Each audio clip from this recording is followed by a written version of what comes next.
Bismillahirrahmanirrahim. Orang-orang yang terusir dari telaga Kautsar adalah para pelaku bid'ah. Kenapa disebut para pelaku bid'ah? Karena di sini disebutkan ahdats. Ahdats itu adalah perkara yang baru. Di dalam hadis ini, innaka la tadri ma ahdatsa ba'daka. Sesungguhnya engkau tidak tahu bahwasanya orang-orang sesudahmu membuat perkara yang baru. Sehingga orang-orang yang terusir dari telaga Kautsar adalah mereka para pelaku bid'ah. Maka Bapak Ibu yang berbahagia yang dirahmati oleh Allah Subhanahu wa taala, insyaallah hendaknya kita berhati-hati dari perkara bid'ah. Karena ini bisa menjadikan kita tertolak ketika di telaga Kautsar. Imam Asy-Syatibi di dalam kitab Al-I'tisam itu juga menjelaskan bahwa di antara bahaya melakukan bid'ah itu adalah terhalang dari syafaat Nabi Sallallahu Alaihi Wasallam. Maka kalau kita ingin mendapatkan syafaat dari Nabi Sallallahu Alaihi Wasallam, salah satu yang bisa kita lakukan adalah ittiba kepada beliau, mengikuti sunnah-sunnah beliau. Karena wujud cinta kita kepada beliau adalah ittiba kepada beliau, mengikuti sunnah-sunnahnya, meniru beliau Sallallahu Alaihi Wasallam sesuai perintah Al-Quran, in kuntum tuhibbunallaha fattabi'uni. Kalau memang kita cinta kepada Allah, kalau memang kita cinta kepada Rasulullah, maka hendaknya kita mengikuti Rasulullah Sallallahu Alaihi Wasallam. Maka kalau kita ingin mendapatkan syafaat, pilihan kita adalah ittiba, bukan melakukan perkara yang baru. Karena dalam hadis ini disebutkan ketika inni antadhiru may yaridu alayya, aku menunggu orang yang hendak mencari syafaat kepadaku. Maka ketika datang sekelompok besar umat, kemudian Nabi bersabda, innahu min ummati, itu adalah umatku, umatku. Tetapi Allah berfirman, wahai Muhammad, engkau tidak tahu bahwa mereka membuat perkara yang baru sesudah sepeninggalmu. Bapak dan Ibu yang berbahagia yang dirahmati oleh Allah Subhanahu wa taala, di dalam hadis Rasul juga banyak hadis yang serupa yang terkait hal ini. Di antaranya di sini disebutkan, wa innahu sayakhruju fi ummati, yang kelak akan keluar dari umatku. Jadi kelak akan keluar dari umat Rasul Sallallahu Alaihi Wasallam aqwamun tajarabihimul ahwa, yang akan dijangkiti dengan hawa nafsu, kama sebagaimana yatajarul kalabu bisahibihi, sebagaimana penyakit rabies yang sudah menjalar. La yabqa minhu irqun wala mafsalun illa dakhalahu, yang tidak menyisakan padanya satu urat pun melainkan akan dirasuki oleh rabies tersebut. Apa yang dimaksud? Yang dimaksud adalah bid'ah, nanti akan menyebar di kalangan umat. Maka kita perlu berhati-hati dari perkara bid'ah. Karena kalau kita sudah melakukan bid'ah, maka kita akan sulit untuk bertaubat. Kita akan sulit untuk bertaubat.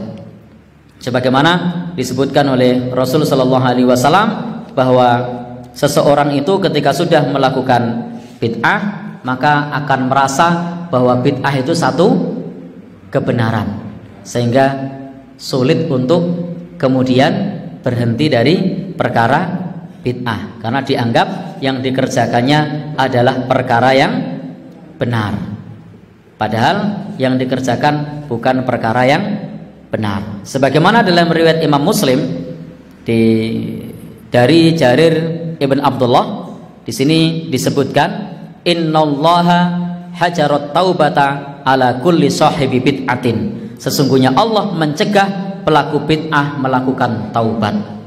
Jadi di sini disebutkan, innallaha hajarat taubata ala kulli sahibi bid'atin, sesungguhnya Allah mencegah taubatnya seorang yang melakukan bid'ah. Dan ini tadi disebutkan juga sebagai bentuk yang dapat menghalangi dari syafaat Rasulullah Sallallahu Alaihi Wasallam. Sebagaimana Imam Asy-Syatibi dalam kitab Al-I'tisam menyebutkan bahwasanya yang dimaksud dengan wahai Muhammad, engkau tidak tahu apa yang dilakukan oleh umatmu sesudahmu, itu adalah yang dimaksud ketika umat ini melakukan bid'ah.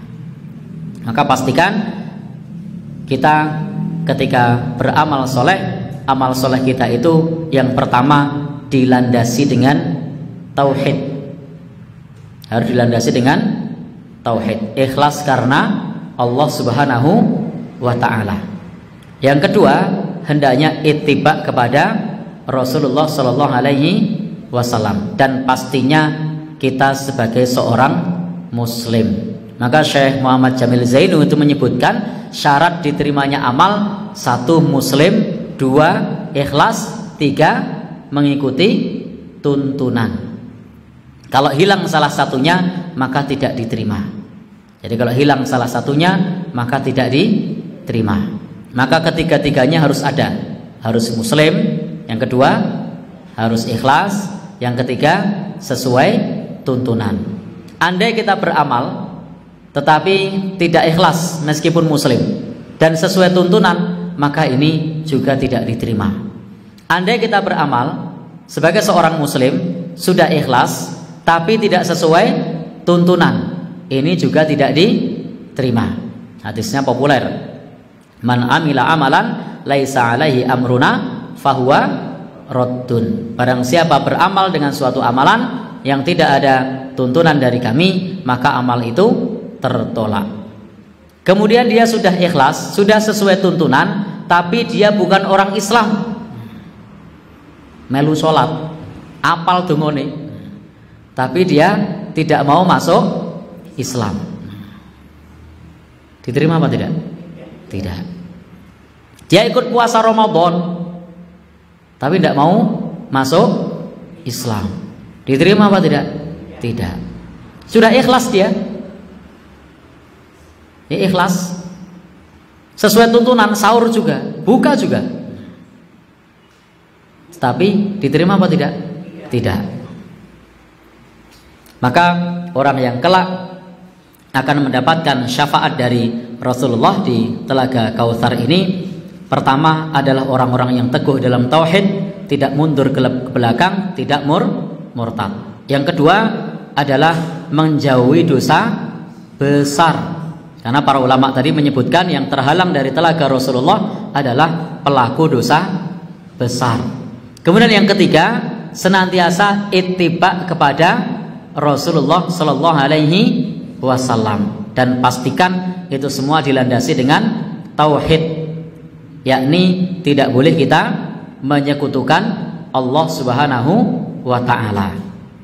Bagaimana dengan memperbanyak sholawat? Ya, memperbanyak sholawat adalah bagian dari amal yang kelak akan mendapatkan syafaat Rasulullah Sallallahu Alaihi Wasallam. Itu salah satunya adalah memperbanyak membaca sholawat. Ketika nama beliau disebut, kita ucapkan Sallallahu Alaihi Wasallam, atau kita mengucapkan sholawat untuk beliau pada waktu-waktu ketika kita senggang, kita perbanyak sholawat kepada beliau, termasuk yang dianjurkan pada saat hari Jumat.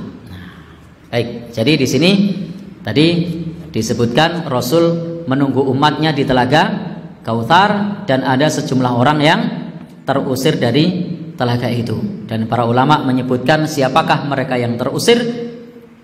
Pertama adalah orang yang murtad, yang kedua pelaku dosa besar, yang ketiga adalah orang-orang yang melakukan bid'ah.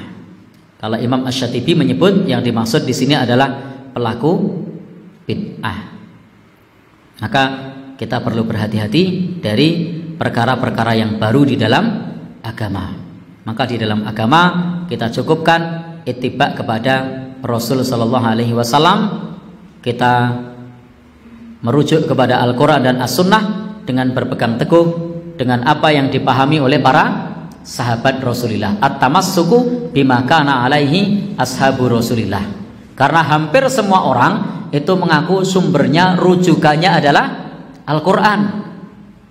Mereka mengatakan rujukannya adalah hadis Nabi, tetapi dengan pemahaman siapakah mereka memahami Al-Quran dan As-Sunnah. Bahkan orang-orang liberal pun kalau ditanya dalil, dalilnya juga dari Al-Quran dan As-Sunnah. Tapi yang kita butuhkan di sini Al-Quran dan As-Sunnah yang dipahami dengan pemahaman para sahabat Rasulullah SAW.